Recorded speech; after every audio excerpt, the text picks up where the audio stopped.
senior Sahrul Gunawan berbagi cerita seputar karirnya di dunia politik tanah air. Ditemui dalam sebuah kesempatan kemarin siang di Jakarta, Alul begitu ia sering disapa menceritakan kegiatannya pasca diumumkan kemenangan dirinya sebagai Wakil Bupati Kabupaten Bandung.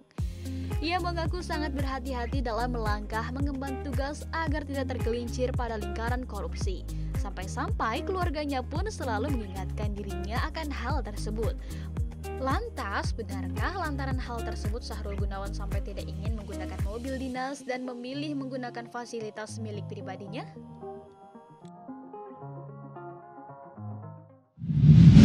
Ini udah selesai nih dari politik nih. Terus di beberapa bulan kemudian saya diminta untuk menjadi wakil bupati di Kabupaten Bandung. Saya pelajari, ternyata menarik juga nih, banyak hal yang bisa saya lakukan nih. Padahal sebetulnya saya juga nggak pernah mimpi gitu jadi kepala daerah atau wakil gitu ya. Ya ini sebetulnya ketika banyak sekali hal yang bisa dilakukan tapi belum maksimal. Seperti misalnya harusnya bisa ada mengkoordinasikan dengan pusat, perusahaan-perusahaan milik pemerintah ya, BUMN seperti misalnya Perhutani, PTPN yang belum dikerjasamakan dengan pemerintah daerah dan swasta. Kalau misalnya itu bisa dilakukan kan lapangan pekerjaan banyak dan masyarakat bisa ikut normatif saja dan kan saya kesini tuh ingin ibadah ya, maksudnya bagaimana saya bisa membawa manfaat bagi masyarakat. Seperti yang saya sampaikan tadi, bukan pada jabatannya, tapi bagaimana saya bisa merepresentasikan apa yang menjadi keinginan masyarakat. Dan banyak juga ya, alhamdulillah banyak diingetin, jangan sampai Andrul karena gini-gini nggak kepikiran juga sih sebetulnya sama saya. Rasanya saya akan mencederai diri saya gitu, menzolimi kepercayaan dari masyarakat kalau saya melakukan itu. Dan ya, insya Allah ya saya dan Pak Dadang Supriyatna akan membuktikan ya bahwa ya banyak hal sebetulnya yang tidak sampai sebetulnya ke masyarakat, dan kita akan buktikan itu tidak. Kalau misalnya kita melakukan hal yang sama, saya kira itu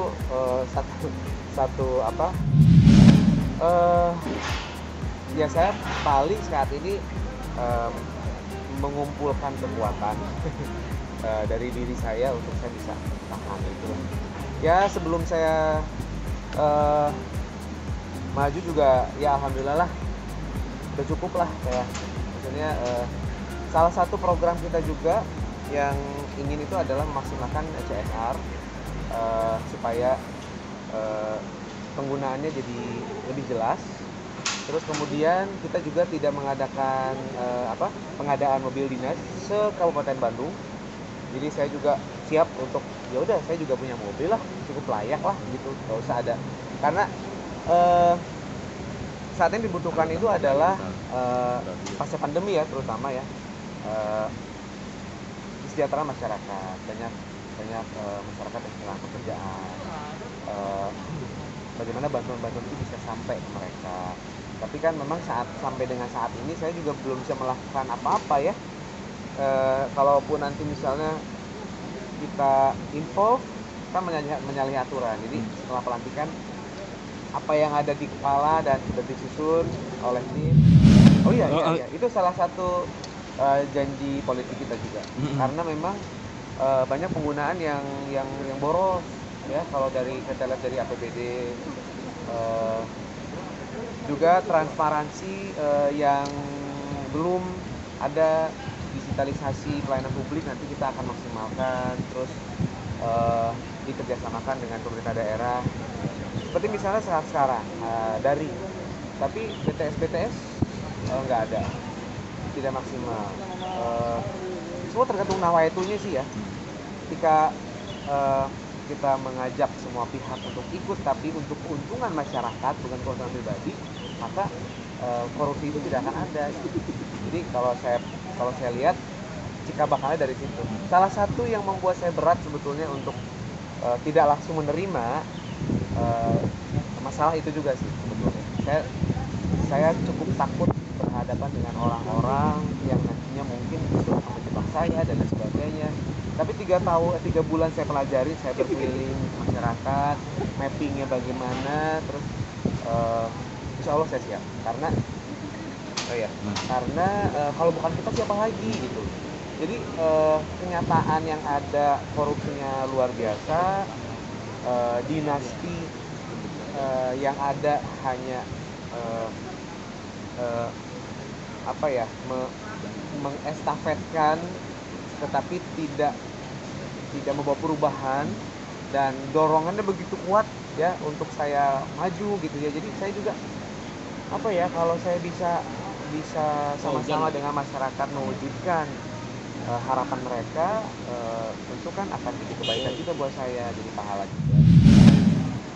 Sekarang nggak ada sih. Sekarang ini kan mungkin belum ya, karena kan nanti kalau udah dilantik dan berikutnya seperti apa, tapi memang saya udah berusaha memprotek diri saya untuk ke sana lah. Ayah saya juga, keluarga juga mengingatkan jangan sampai. Dan saya dengan Pak Bupatinya juga memang kita punya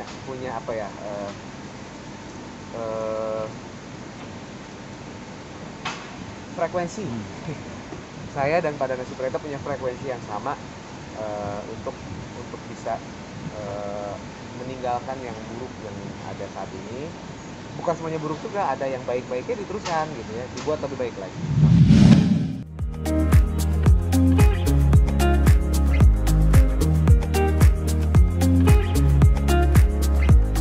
Nah pemirsa, tidak terasa cerita selebriti menemani pagi pemirsa semua. Gimana nih berita dari para selebriti tanah air? Seru-seru dong pastinya. Eits, tapi jangan bersedih, karena cerita selebriti bakal menemani pagi hari pemirsa semua setiap hari Senin sampai dengan Jumat pukul 9 pagi hanya di Badar TV. Oh ya, jangan lupa untuk memfollow Instagram kami di @cerita.celebrity. Terima kasih atas perhatian pemirsa semua. Wassalamualaikum warahmatullahi wabarakatuh.